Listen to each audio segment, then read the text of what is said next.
So Joe Biden announced that he will officially be running for president in the next election. It's something that I totally expected. I know there was a lot of talk about replacing Biden after his first term, how he was going to be greasing the skids for Kamala Harris. Look, I kind of believed that might be the case too, but then we look at Kamala Harris and she's just an absolute disaster, right? She's the most unlikable human ever. It's very clear she's only anywhere near power because she's completely loyal to the Democratic Party and the progressive apparatus, and she checks all the necessary diversity boxes. It's obvious that's the only reason that she has any kind of career. I mean, even people I knew who thought they might like her after seeing her in action for just a few years as vice president are now say, no, I wouldn't vote for this person. I wouldn't support this person. And so now the Democrats are sitting there with Joe Biden, and it's really amazing that we're going to get another round of this guy. Obviously, Joe Biden is incredibly old. He's going to be what, like 86 if he has a second term. By the end of that second term, he'll be 86. And the man clearly already has incredible cognitive impairment. He has a difficult time knowing where he is, what's going on, remembering basic stories about his past. He forgets when he's lying and when he's not. He's just not there. Everybody can see it. Everybody knows this. And the really weird thing, the thing that makes this whole experience so embarrassing is that everyone seems to understand what's going on here. Even the Democrats have a hard time pretending like Joe Biden is of any value. Every once in a while, a Democrat has to come on and say, oh yeah, we believe in Joe Biden. He's doing a great job. They lie to you about the economy. It's all great. Can't you feel your wages going up? The average family's doing fine. Everyone knows this is a lie. Everyone knows that Joe Biden is completely out to lunch, has no hope of governing this country. But we still have to kind of go through this. Again, even the left, even ardent Democrat supporters clearly understand that Biden is unable to govern. I mean, the guy is now only taking meetings between like 10 a.m. and 4 p.m. He's running bankers hours. He's supposed to be the leader of the free world. He's supposed to be able to push a button at a moment's notice and start a possible nuclear war. And he's just sitting around and he can't get out of bed. He can't talk to people. You know, if he's not out of the White House in time to get to the early bird special, then, you know, he loses it. So the fact that this guy is supposed to be running the nation is a joke. I mean, he had a press conference last week after he announced his run for re-election, in which the press had basically already given the questions to the White House. He had a little folder, a little like pamphlet that told him the names of all of the reporters, that told him what the questions were going to be. Now, of course, this should be cartoonish, right? This should be ridiculous. Any journalist should have immediately yelled about this, should have made a horrible display about what was going on here. I mean, journalists are, in theory, supposed to be these people who fight against the power, who challenge those in authority. And of course, we know that's not true. Every person at this point hopefully understands that the job of the journalist is to push the progressive agenda. When the progressives are out of power for a moment, then the journalists get to pretend like they're fighting power. But because they're in power right now, they're completely on board with everything that Biden is doing. They're not going to actually push back against him in any meaningful way. And so they're all like, yeah, fine, of course, just feed this guy every question, even though he obviously can't remember our names. He doesn't know what we're going to ask. He doesn't know how to answer it. He's not familiar with any of the material. Just go ahead and, let him know in advance what we're going to say, how he should answer. Yeah, that's fine. And as journalists, we're not going to say anything. In fact, we're going to defend this guy for doing it.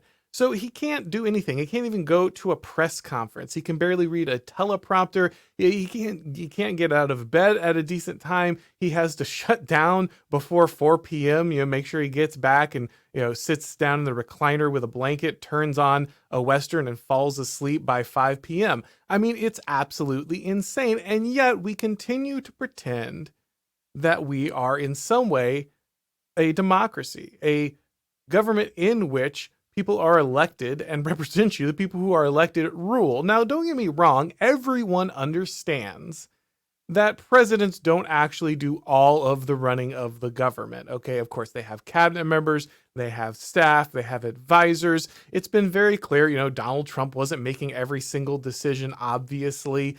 This has been very clear that presidents do this for a long time. And this is just true in general. Okay. Like, you're never going to have one person who handles everything here. Even if they're the smartest, most intelligent person in the world, they would never handle every single aspect of their policy, and they never have the ability to handle, every inch of their bureaucracy. All of this stuff has to get delegated.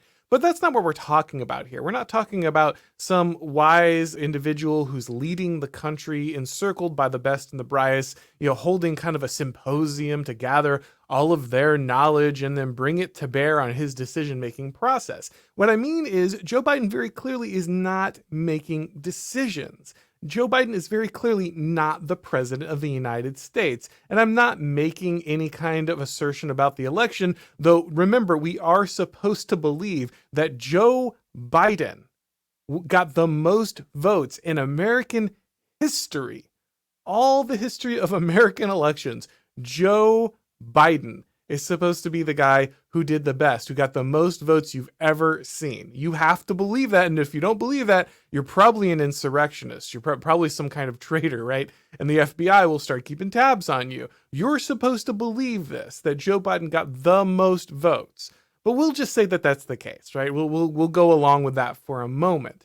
Even if he did, it's very clear that Joe Biden, while having received the most votes, makes none of the decisions in the White House, okay? He very clearly is incapable of marshaling the cognitive function necessary to just do the most basic interactions because he's a really old guy. Look, guys, it's very clear that Joe Biden is going through this cognitive decline, that his age is catching up with him, that he's losing that step, and you don't want that to happen to you. You got to take care of yourself so you're not in that position, which is why we need to talk about today's sponsor, and we need to discuss the pressing issue of the FDA attempting to control a powerful health supplement known as NMN. This controversy surrounding NMN highlights how certain forces seek to manipulate the market and limit consumer access to beneficial products. And with the sale of NMN possibly coming to an abrupt halt at any time now, it's critical to act quickly. The reality is that centralized control over health products can lead to a lack of choice and innovation for consumers. And the FDA's actions to potentially reclassify NMN as a drug instead of a supplement only serves the interests of big pharmaceutical companies while leaving consumers out in the cold. The FDA is attempting to change the status of NMN supplements to be classified as a drug, which would allow pharmaceutical companies to control it. This move is not based on the efficacy or safety of NMN, but is aimed at cornering the market and taking the supplement away from you, the consumer. And with the sale of NMN potentially stopping at any moment, now is the time to secure your supply. NMN, or nicotinamide mononucleotide, is a precursor to NAD+, which has been shown to provide numerous health benefits such as improved energy, weight management, endurance, strength, and even anti-aging. By potentially reclassifying NMN as a drug, the FDA is restricting access to a supplement that could significantly improve people's lives. Despite the controversy, you still have an opportunity to take advantage of Black Forest's NMN supplement. I just got this in, guys, and I'm really looking forward to taking it daily and enjoying that boost in energy levels, mental clarity, and overall well-being. Everybody says once you start taking this supplement, you'll wonder how you ever managed without it. With the sale of NMN potentially coming to an end due to the FDA's actions, now is the time to act. Black Forest MNN is available for purchase, and you can even get a 10% discount using the code Auron at blackforestsupplements.com/Auron. Stand up for your right to access beneficial healthcare products and fight back against those who seek to limit our choices. Be sure to check the pinned comment and description for the link and discount code I mentioned in this video. All right, guys, let's go ahead and get back to talking about Joe Biden and why he's making it clear that our democracy is a clown show. I don't know that I'd be able to run anything at his age. It's fine. It makes perfect sense that at this age, it's difficult for Joe Biden to do certain things. This is not a direct knock on him, though there are plenty of direct knocks on him. He certainly deserves it. I don't think the fact that he's currently out to lunch forgives him for all of the decisions he's made in the past, and the fact that he's currently parroting some really horrific stuff. But either way, it's very clear that Joe Biden is not the one setting any kind of agenda. He's not encircled by a bunch of wise people who he then vets by questioning them and taking their advice and weighing carefully the options and then delivering his decision, and it's all acted out by the federal government. You've got to be joking. And again, everybody knows this. Everyone is fully aware. The liberal press was full of stories from places like the New York Times and the Washington Post talking about how no one really wants Joe Biden. No one on the left really cares about Joe Biden. No one really cares for him. You remember that moment where Barack Obama showed up in the White House and like everybody suddenly wanted to shake Barack Obama's hand, and Joe Biden just looked like the sad, lonely kid at a party. Like he'd just introduced his much cooler, much more favorable friend, and all of a sudden everybody wanted to talk to him, and Biden was just sitting in the corner. It's very clear that Biden has no real power. Even the press and the people in the White House sometimes forget to act like Joe Biden is the president of the United States. It's very clear that Joe Biden is a puppet for other people. It's very clear that there are those up in the Washington complex, inside the Democratic Party, inside the progressive machine, who really have control of this thing. Joe Biden is not just influenced by his aides. He doesn't just take the advice of his aides. He is completely driven by this oligarchy behind the scenes. And again, he's not the first president to be animated in a decent amount by his aides, to have his agenda set by his aides. Ronald Reagan, very famously near the end of his presidency, was having difficulty with cognitive function. Again, there are plenty of presidents who near the end of their term at their old age have had a lot of influence from others because they simply couldn't do the job. But Joe Biden is on another level. I mean, he's literally just hollow. He's literally just very clearly making no decisions here. He has no agenda on his own. It's not like, he got 3/4 of the way through the presidency and someone kind of picked it up for him. He very obviously was from the very beginning being driven by forces outside of his own presidency. It was not his agenda that was being set. It was not his words coming out of his mouth. And now he's running for another term. Again, they could have just stepped back and say, okay, he's going to hand this off to a successor. He's going to give his legacy to someone else. He's an incumbent, but he's going to give his blessing, kind of like Teddy Roosevelt did with Taft, and say, okay, I'm not going to run for another term. I'm going to go ahead and give my blessing to this person. But he didn't do that. He went ahead and doubled down, said, I'm going to run for an entire new term, which is just insane. It's absolutely insane. And it just shows us that the Biden presidency is just giving the lie to the democratic form of government here in America. It's making it very clear that the idea that we have a democracy is just foolish. And I know a lot of people right now, I know conservatives, we love to do this. Oh man, it's not a democracy, it's a representative republic, it's a constitutional republic. Guys, maybe a long time ago, but you know what they said?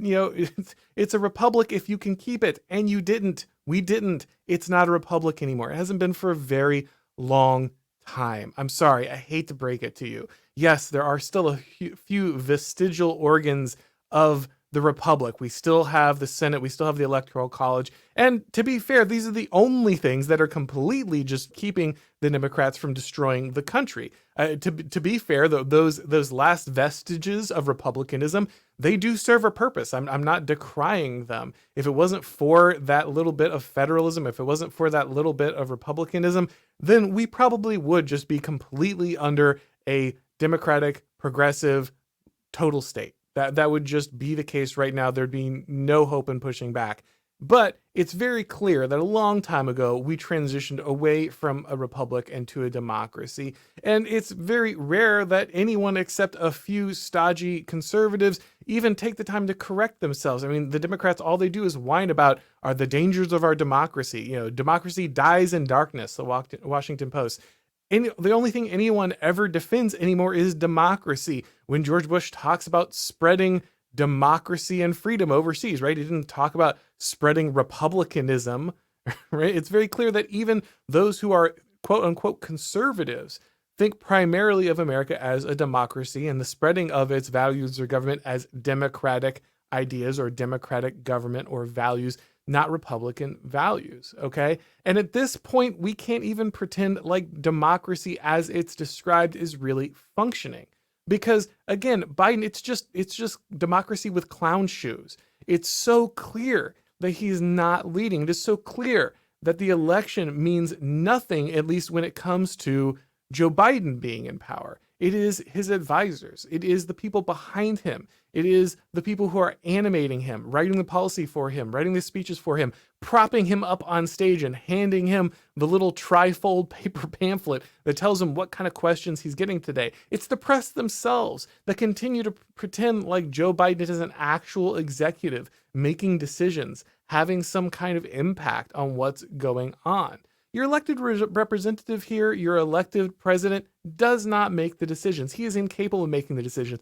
He is too old. He's too cognitively impaired. And that is so clear. That is so clear that even the left continually acknowledge it, right? They don't say it directly out loud, but more or less on a regular basis, the left will say, yeah, he's kind of old. Yeah, his age is a problem. Yeah, we kind of have to put Biden to bed, early enough to make sure that he gets a good night's sleep, because if he doesn't, then he won't be able to stand up in front of the teleprompter and half read out the things that we're talking about before losing himself in another story, another lie about something that happened with his kids that didn't even happen. He does this stuff all the time at this point. He can't even put together a sentence, and it's so clear, it's so obvious. But here's the thing, why aren't they replacing Joe Biden, right? That's the real question. That's the big question. Why aren't they replacing Joe Biden when he's so obviously inept, when he's so obviously out to lunch? Don't they want leadership? Don't they want a powerful executive who will forward their ideas? Don't they want someone impressive? No, they don't actually. Well, actually, I should say two things. One, they can't find any. The Democratic Party and just our leadership class in general is falling apart. They're degenerating. They're unable to produce the quality of leaders that they used to. I mean, you always had progressives, but at least some of the progressives could be impressive. FDR, you can say what you want about his policies. You can talk about how evil some of the things that he wanted to do were, but at the very least, him, Woodrow Wilson, these are impressive people in some way. They're men of accomplishment. They're men of intellect. They're men who can project leadership. Joe Biden is none of these things, and neither is anyone else in the Democratic Party.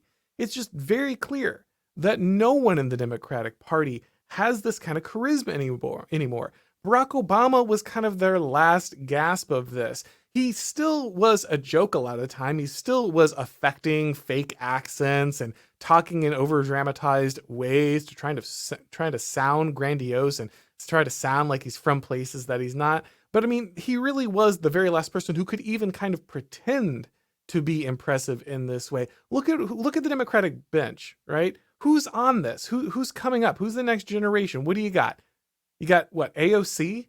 You got AOC. What is she can barely talk about anything. It's so embarrassing. She'll affect a Southern accent, and then she'll jump to Jenny from the block, and then she'll try to have some non-regional diction all of a sudden. She has no coherent idea or ideology. Once again, it's very clear that she was kind of parachuted in to have this Instagram appeal, but not really have any kind of substance. What do we got? Gavin Newsom. Gavin Newsom, he's telegenic. Okay. He's got a little bit of leadership personification, kind of feels quasi-competent, but then you look at his track record and you look at California. He's done nothing but destroy the state that he runs. His track record is an absolute disaster. So maybe he looks the part. Maybe he feels like he might have a little bit of gravitas and that old world charm.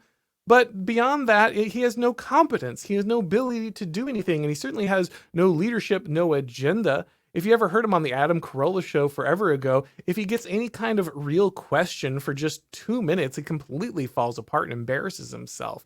And so the Democrats just have no one. They have no one who can step up into this. So that's the first thing. But the second thing is, I'm not sure they even want this, because the perfect thing for a oligarchy that is wearing a democracy, because that's just generally what happens, guys. I hate to break it to you, but democracies just kind of turn into oligarchies. They're laundered oligarchy. And these oligarchs, they want to diffuse responsibility. If they wanted to be seen, if they wanted obvious power, then they'd step forward and announce themselves. If really wealthy people, if people who operate our banks, our government, our military, all these things, if our media, if they wanted to be obviously accountable, they would just announce themselves as the people who kind of run stuff. But they don't. That's the beauty of oligarchy. You get to diffuse power. And so what do? Well, you want to put up somebody who is theoretically in charge, theoretically in control, someone who theoretically is responsible, but who can easily be manipulated. You want someone who can be controlled by those forces that are actually the ones that are driving policy. And Joe Biden fills that role perfectly in some ways, right? Because he's just such a joke that you can't really feel like you're holding him accountable. I mean, you can say, I can't believe Joe Biden did that, but no one really means that the way they mean it with Clinton or Obama, right? You've got the whole Joe Biden, he's the one in the White House, but do you really think that anyone feels good about nailing him down for something? I mean, there's just no way. Let's go, Brandon. People say that about Joe Biden, but really, I don't think anyone truly believes that Joe Biden's the one who's at fault for these things. And so, Pete, you've got this guy who's theoretically got the power, who's theoretically got the agenda, the one who is formally holding the position in the White House, but is so obviously out to lunch that no one, not the press, not the opposition party, not even the general public, really feels like they can focus and hold him accountable in any significant way. And so now we've got a really ridiculous situation where everyone has to pretend that Joe Biden is the president of the United States and that he's running for a second term and that he has some kind of agenda, that he has a big impact, that his ideas are the ones being forwarded, that his leadership is going to be what's being elected here. But that's not the case at all, and everyone's going to know it. And that's why our democracy at this point is such a clown show, because we are electing someone at this point who we know is not in charge, who we know does not even have the cognitive capacity to run things. This is going to be the guy that leads our country, the guy who can't get to work before 10 and has to turn in by 4, the guy who needs to read the names and questions of the reporters off a cheat sheet to even pretend like he has any kind of ability to interact with the public. I mean, Biden got elected the first time, again, in theory, because he was able to sit in a bunker. He didn't have to campaign. It was in the middle of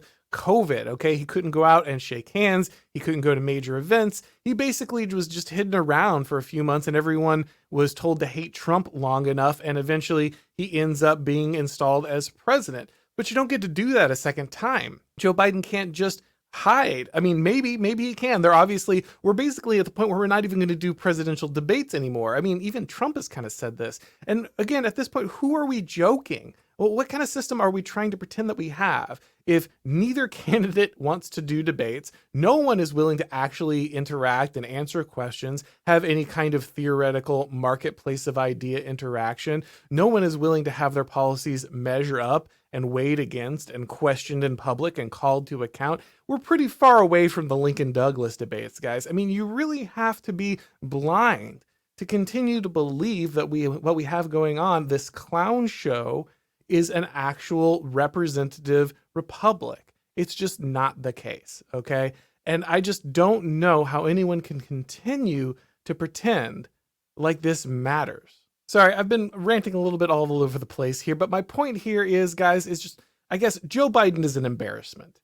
And the fact that we're continuing to put on this show, that we're pretending that this is still a real election, that this is still a real stakes, that this is a person, a leader who's actually going to make decision, is actually going to drive policy, is actually going to move America in any particular direction by himself, that he's not going to be completely manipulated and completely owned by the movement behind him, the people behind him, his staff, the heads of the Democratic Party, those that are really making decisions. The fact that we have to pretend this is just insane. It's a complete embarrassment. I'll say this one thing. There's one good thing about Joe Biden in this situation. It's so ridiculous. It's so insane. It's so obviously fake and phony that it gets increasingly hard for people to pretend anymore. And that is valuable. I'll say that. That is valuable. that the fact that people have to look at this, they have to stare at Joe Biden, his inability to form a sentence, his inability to find where he is, to know what camera is on and where he is that day, and who the people in the crowd are, and what even event he happens to be at any given moment. And they have to pretend like this is the guy who's making decisions about whether or not we fire massive bombs at like Russia or something.